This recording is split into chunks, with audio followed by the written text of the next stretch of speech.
एक बार एक फकीर ने कहा कि मैंने कुछ दिन पहले एक सपना देखा था जो मुझे परेशान भी करता था और हंसाता भी है।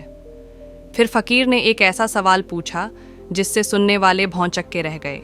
एक गांव के नज़दीक एक बूढ़े फकीर थे। फकीर हर दिन सुबह शाम ध्यान किया करते थे। उनके चेहरे पर एक मुस्कान बनी रहती थी। फकीर हर दिन नियमित रूप से गांव वालों के पास भोजन मांगने जाते। गांव वाले भी फकीर का सम्मान किया करते थे। लेकिन एक दिन फकीर की दिनचर्या टूट गई। वह 2 दिन से फकीर भिक्षा मांगने नहीं आए थे। गांव के लोगों को उनकी चिंता हुई। वह सभी लोग फकीर को देखने के लिए उनकी कुटिया में पहुंचे। जब वह फकीर की कुटिया के पास पहुंचे तब उनकी चिंता और बढ़ गई। फकीर कुटिया के बाहर बैठे थे, लेकिन उनका व्यवहार थोड़ा अजीब था। वह एक पल हंसते और अगले पल शांत हो जाते, फिर हंसते फिर शांत हो जाते। ऐसा बहुत दिनों तक चलता रहा। फिर एक दिन लोगों ने फकीर बाबा से पूछा कि हमने आपको शांत देखा है, फिर आज इस व्यवहार का कारण क्या है। तब फकीर ने कहा कि मैंने कुछ दिन पहले एक सपना देखा। वह सपना ऐसा प्रकट हुआ जो मुझे शांत भी करता है और हंसाता भी है। लोगों का कौतूहल देखकर फकीर ने कहा कि ठीक है, आप लोग भी इस सपने को ज़रूर सुने। मैंने देखा कि मैं एक तितली हूँ और महकते हुए सुंदर फूलों के बगीचे में हूँ। लोगों ने कहा, इसमें परेशान होने वाली क्या ही बात है, इंसान सपने में तो कुछ भी बन जाता है।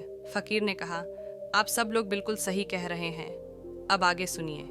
सपने के बीच में मेरी नींद खुल गई, और जब सपने के बीच में नींद खुल जाती है तो सपने अक्सर अधूरे रह जाते हैं। फकीर ने कहा, सपने के बीच में नींद खुलने के कारण मेरे भीतर एक प्रश्न प्रकट हो गया।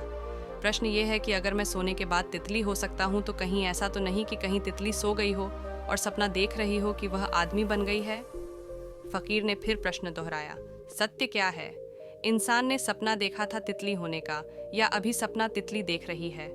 इंसान होने का आदि लोगों को तो फकीर का सपना समझ ही नहीं आया, और जिन्हें समझ आया वह स्तब्ध रह गए।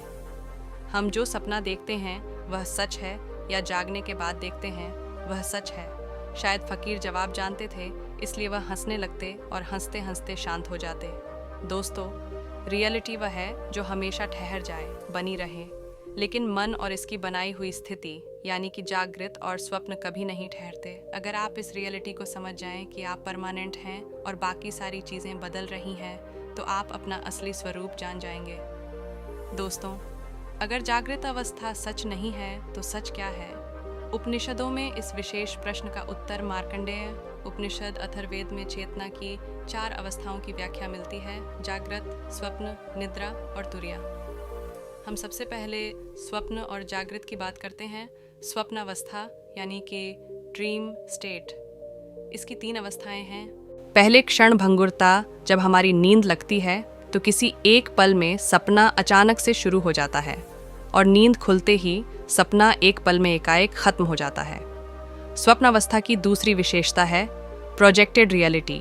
स्वप्न अवस्था में अहंकार, प्राणमय कोश यानी एनर्जी बॉडी और मनोमय कोश यानी कि मेंटल एंड इमोशनल बॉडी से जुड़ने के कारण आंतरिक चित्रों की दुनिया में रहता है। दूसरे शब्दों में, सपना हमारे मन में दबी इच्छाओं, चिंता और विचारों का प्रोजेक्शन है, और यह बिल्कुल असली लगता है। यानी आप सपना केवल देख नहीं रहे, बल्कि सपने की हर चीज़, हर किरदार खुद बना रहे हैं।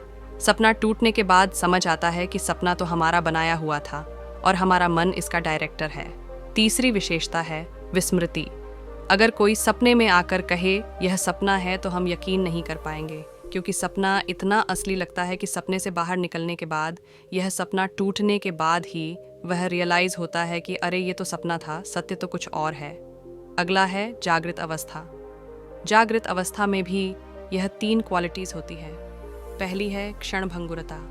जिस पल हम गहरी नींद सोते हैं उस पल सारी दुनिया, सारा ब्रह्मांड, नदियाँ, पर्वत, शरीर, हमारा मन, विचार, कॉन्सेप्ट सब कुछ एक पल में गायब हो जाता है और केवल शून्य रह जाता है। और जागते ही एकदम से हमारा शरीर, मन, विचार और यह पूरा संसार मानो शून्य से प्रकट हो जाता है।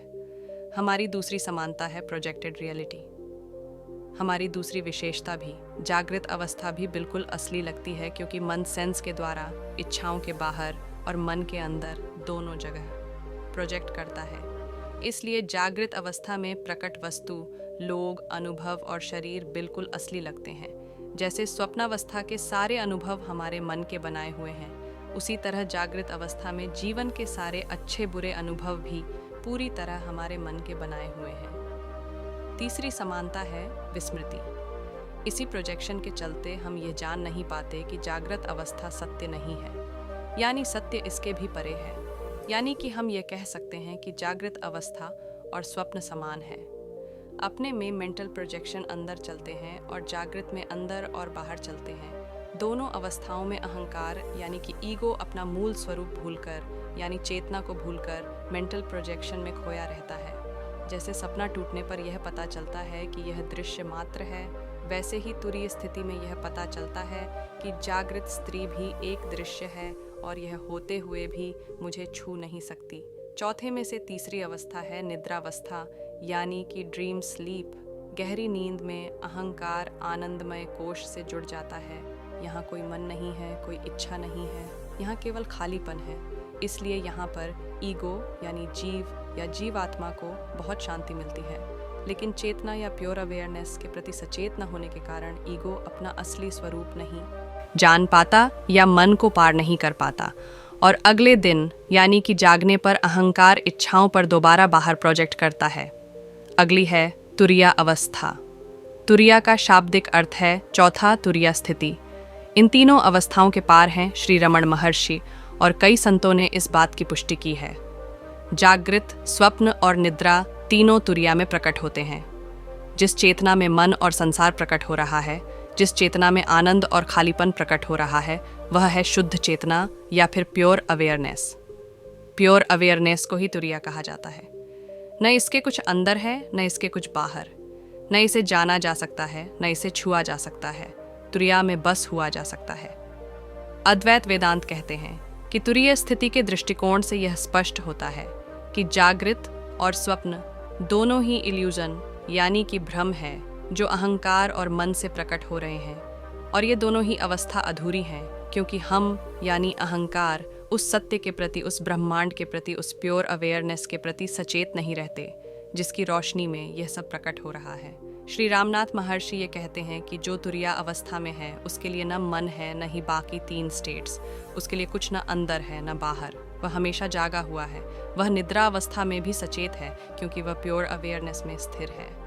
आपने गौतम बुद्ध की निद्रावस्था के बारे में भी ज़रूर सुना होगा कि वह निद्रा में भी हमेशा सचेत रहते थे। वह भी इसी अवस्था में हमेशा रहते थे।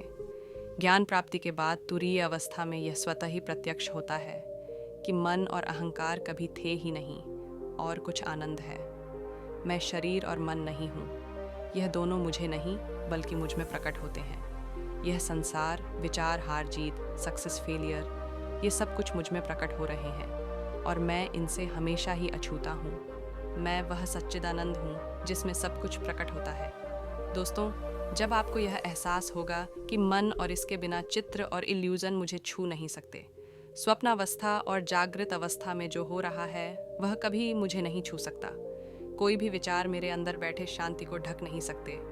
यह मन, विचार और शरीर मुझे नहीं बल्कि मुझ में प्रकट हो रहे हैं। मैं खालीपन से भी परे हूँ क्योंकि मैं नींद में भी नहीं जाना जा सकता।